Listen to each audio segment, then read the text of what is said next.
కులం లేదు, మతం లేదు, భయం అసలే లేదు. అయితే దేవరా ఆ ట్రైలర్ రిలీజ్ అయింది. ట్రైలర్ చూస్తే నిజంగా బుర్ర పాడనమాట, అస్సలు మామూలుగా లేదు.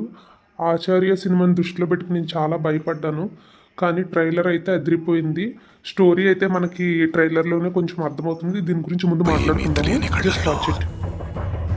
మొదటిసారి భయం పొరలు కమ్ముకున్నాయి. రక్తంతో సంద్రమే ఇరుపెక్కిన కథ మా దేవర కథ.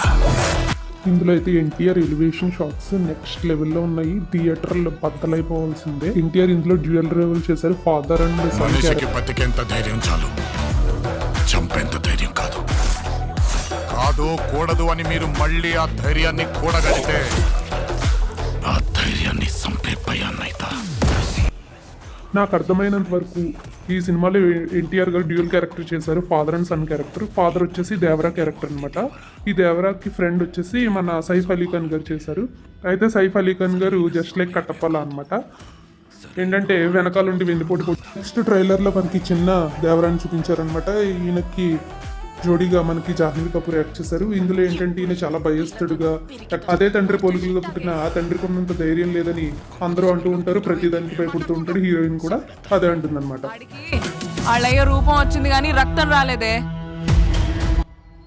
ఇక్కడ దేవరా క్యారెక్టర్ వచ్చేసి ఏదో పని మీద అయితే సంద్రం మీదకి వెళ్ళాడు. అంటే సైఫ్ అలీ ఖాన్ విలనైనా పంపించి ఉండాలి, లేదంటే ఏదన్నా పెద్ద దొంగతనంగానే ఏదన్నా చేయడానికైనా వెళ్ళి ఉండాలి.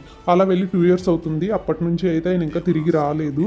సో ఇక్కడ జరుగుతున్న ప్రాబ్లమ్స్లో ఎన్టీఆర్ దాన్ని ఎదుర్కోగలుగుతాడా, వాళ్ళ తండ్రి కోసం ఎదురు చూస్తూ ఉంటాడా, లేదా వాళ్ళ తండ్రి వల్లే ప్రాబ్లమ్స్ ఎదుర్కొంటాడా, సైఫ్ అలీ ఖాన్ ఆల్రెడీ దేవరని చంపేశాడా, లేదంటే దేవర వేరే కారణం వల్ల ఆ ఊరికైతే రావట్లేదా, ఏంటి అనేది తెలుసుకోవాలంటే మనం సినిమా చూడాల్సిందే.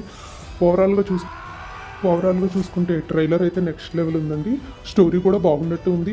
ఆచార్య సినిమాలా మింగేయకుండా ఉంటే చాలు. నెక్స్ట్ వచ్చేసి అనిరుద్ మ్యూజిక్ అయితే నెక్స్ట్ లెవెల్. సాంగ్స్ అన్నీ కూడా ప్రజెంట్ చాలా ట్రెండింగ్లో ఉన్నాయి. బ్యాక్గ్రౌండ్ స్కోర్ కూడా చాలా బాగున్నట్టే కనిపిస్తుంది. ఇంకా మూవీ టేకింగ్ కూడా చాలా బాగుంది.